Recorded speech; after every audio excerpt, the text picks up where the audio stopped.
Wow. So there's a lot that I want to dive into with your 20 years at Kaspersky, right? It's really fascinating to me because I was actually a customer of Kaspersky for a long time. And, I would get like critiqued by it, right? Like, why are you going with this Russian product and everything? But, genuinely, I trusted that, even though it was a headquartered security product in Russia, I still believed, that Russia probably wasn't monitoring it or, didn't have like a backdoor or whatever.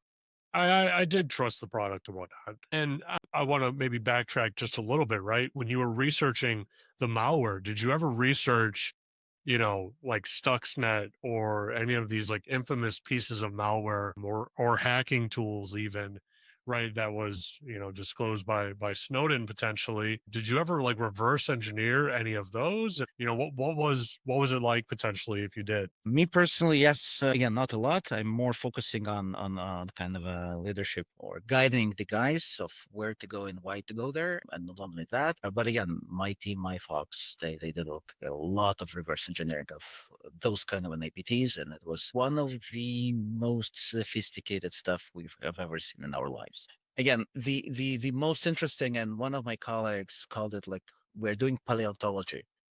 The most interesting piece was to again to track those kind of an anomalous in the traffic. We analyze so many kind of different logs to hunt for those anomalies, to hunt for those kind of interesting spicy stuff which is not common. Yeah, and we were quite successful those days. Definitely not now, and maybe not the last many years, but at the beginning we were very successful in finding maybe the biggest amount of APTs. And what again talking about geopolitics and talking about this Russian vendor, what I'm really like proud of, and I can say it without any doubts. And it's not a marketing terminology. It's like the thing we did really believe in. We identified any APTs, no matter what.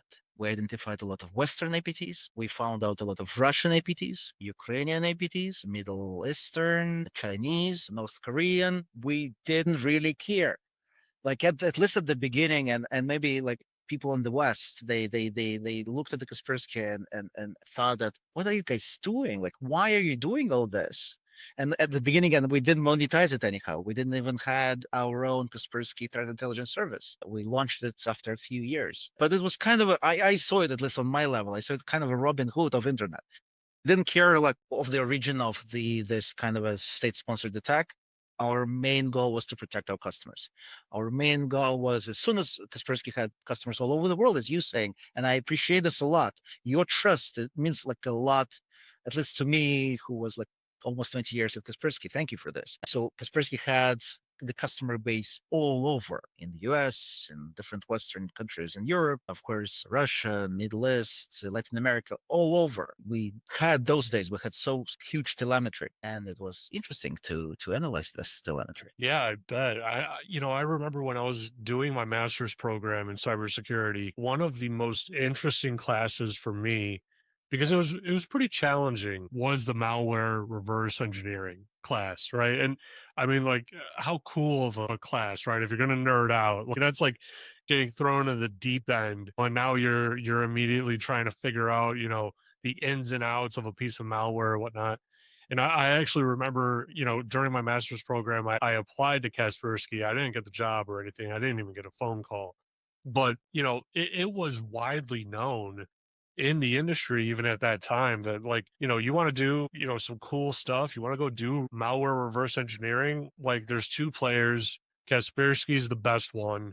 Like you should be going there. If you want to be the best, you have to go work with the best. You have to go, live it, breathe it, and that was widely known in the industry. I mean, that was a very highly lucrative company to work for. Even, I mean, like that's even, I'm in America, right? I've never been to Russia. I would actually love to go to Russia. I would like to see it because I like to travel and see the history and Not necessarily now, not necessarily now. It's all right.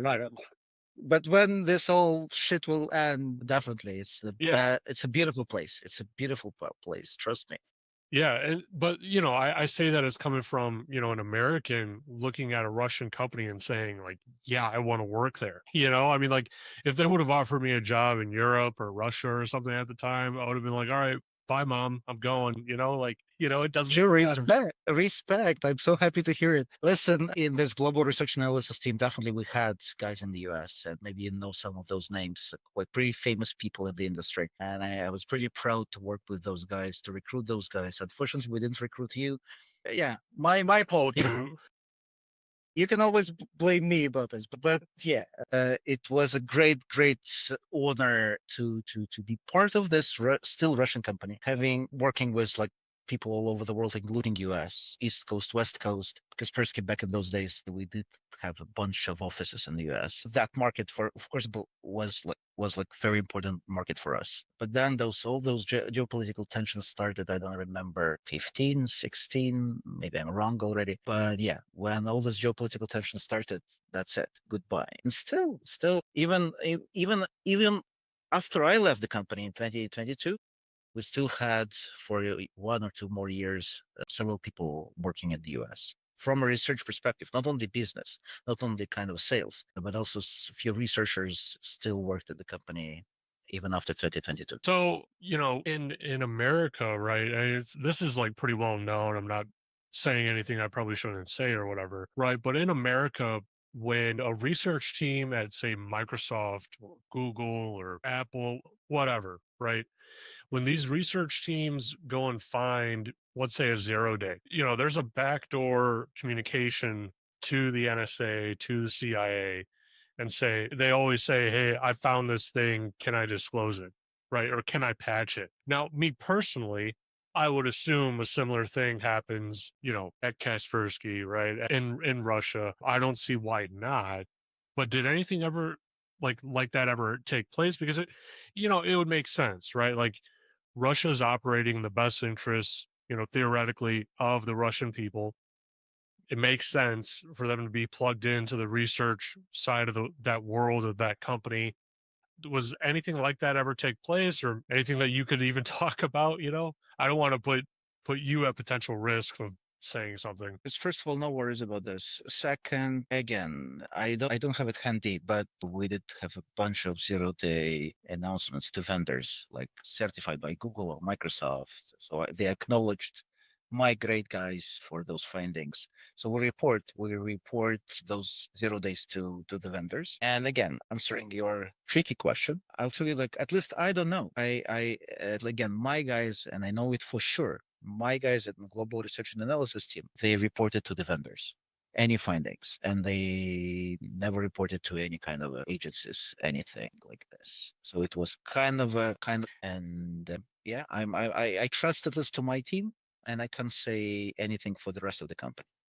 And again, my team back in those days, just for your information, and I suppose it's more or less known, it's kind of elite researchers. It's elite reverse engineers. In my humble opinion, one of the best in the industry. Again, finding vulnerabilities and doing reverse engineering for the two different things. But still, even my guys, they found a bunch of different 0 days. Yeah, it's just it's a fascinating situation, to kind of think about, right? So, if I were to, or if someone were to, try and get started today, right? Try and get into malware reverse engineering today. What would you recommend that they do? Where should they start? Is there a book that they should get to go through and set up a lab at home? I mean, there's a lot of databases out there with a bunch of different kinds of malware in it that you could potentially download, and hopefully you don't infect yourself and then reverse it, right? But what do you recommend for